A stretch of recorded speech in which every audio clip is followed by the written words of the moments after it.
मैं आपका ध्यान उस तरफ आकर्षित कर रहा हूं कि कोई व्यक्ति किस तरह से और कोई संगठन, कोई पार्टी जो घमंडिया गठबंधन है वो, ये सब के सब किस तरह से ऐसे विषयों को उठाते हैं। जाकिर नाइक को शांति दूत कहते हैं दिग्विजय सिंह जी। सबने सुना होगा आपने कि किस तरह से वो ओसामा को ओसामा जी बोलते हैं, जाकिर नाइक को शांति दूत बोलते हैं, बटाला हाउस की पीड़ा झलकती है, मैडम को ले जाकर आंसू बब्बाते हैं। आतंकियों की मौत की बात कर रहा हूं ये मैं।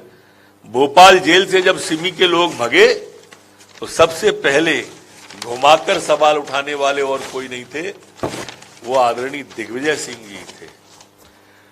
और इसलिए आपने देखा भी होगा जब पाकिस्तान जिंदाबाद के उज्जैन में नारे लगे तो श्रीमान दिग्विजय सिंह जी को वो काजी साहब जिंदाबाद सुनाई देने लगा। कितने गजब से कान बजते हैं और किस तरह कैसे विषयांतरित करते हैं। अभी कुछ दिन पहले बोले कि नूह जैसा दंगा मध्य प्रदेश में हो सकता है, आपने सुना होगा। मैं इसी महीने की बात कर रहा हूं, एक महीने के अंदर की। ये राजनीति का कौन सा स्वरूप है?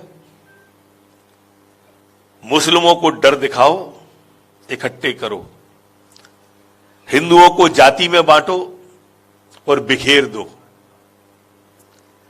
दंगा नहीं हो तो कराओ। खरगोन के दंगे में मस्जिद पे भगवा फहरवा हुआ फर्जी ट्वीट कर दिया इनने।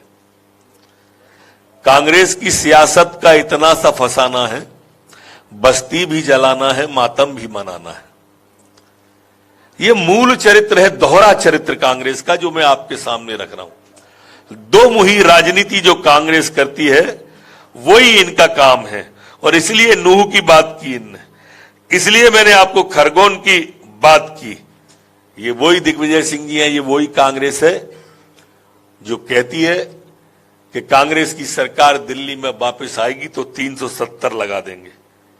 आप अंदाज करिए किस तरह के लोग हैं ये, कि जो कश्मीर में, जो आज कश्मीर के अंदर पर्यटक काफी बड़ी संख्या में आने लगे, जो कश्मीर के अंदर इतने सारे लोग जाके वहां की जिंदगी पूरी की पूरी समझने लगे, उस कश्मीर में ये करते हैं। मित्रों, पीएफआई एक घोषित आतंकवादी संगठन है, भारत सरकार ने घोषित किया है, जिसके 97% लोगों को आप बेकसूर बता रहे हो और आधार नहीं बता रहे। अचंभा ये है, अचंभे की बात आपको भी लगती होगी कि कैसे इन्होंने 97% लोगों को, क्या ये जांच एजेंसियों पर दबाव बनाने की कांग्रेस की राजनीति नहीं है? क्या ये न्यायालय पे आतंकवाद, ये न्यायालय पर दबाव बनाने की कोशिश दिग्विजय सिंह जी की या कांग्रेस की नहीं है? ये आपको, हमको और सबको देखना होगा। जब भी बात आती है सिमी की तो ये बजरंग बल से तुलना करके उसके घुमाना चाहते हैं। कहां राष्ट्र विरोधी संगठन, कहां राष्ट्रवादी संगठन, ये इस तरह की वो ही नहीं करते हैं। एचयूटी की बात आती हो, जेएमबी की बात आती हो, पीएफआई की बात आती हो, सिमी की बात आती हो, ये दिग्विजय सिंह जी हैं जिनके शासनकाल में सिमी का नेटवर्क इतना मजबूत था कि झरनिया के जंगलों के अंदर कुआं भरा हुआ हथियारों का मिलता है। ये सोच है कांग्रेस की। जहां कांग्रेस की सरकार है वहां आप या विपक्षी जो आईएनडीआईए वाले घमंडिया गठबंधन के लोग हैं, वही भारत तेरे टुकड़े होंगे इंशाअल्लाह इंशाअल्लाह के नारे लगते हैं। भाजपा सरकार में नहीं लगते। वहीं पर कन्हैया का सत तन से जुदा होता है। किसी आतंकवादी की हिम्मत नहीं कि उत्तर प्रदेश, मध्य प्रदेश में इस तरह का करे, और प्रश्रय यही देते हैं। प्रश्रय देखिए आप, अचंबा, किसी भी मुस्लिम कंट्री ने हमास का समर्थन नहीं किया, किसी भी मुस्लिम कंट्री ने, लेकिन कांग्रेस ने कर दिया।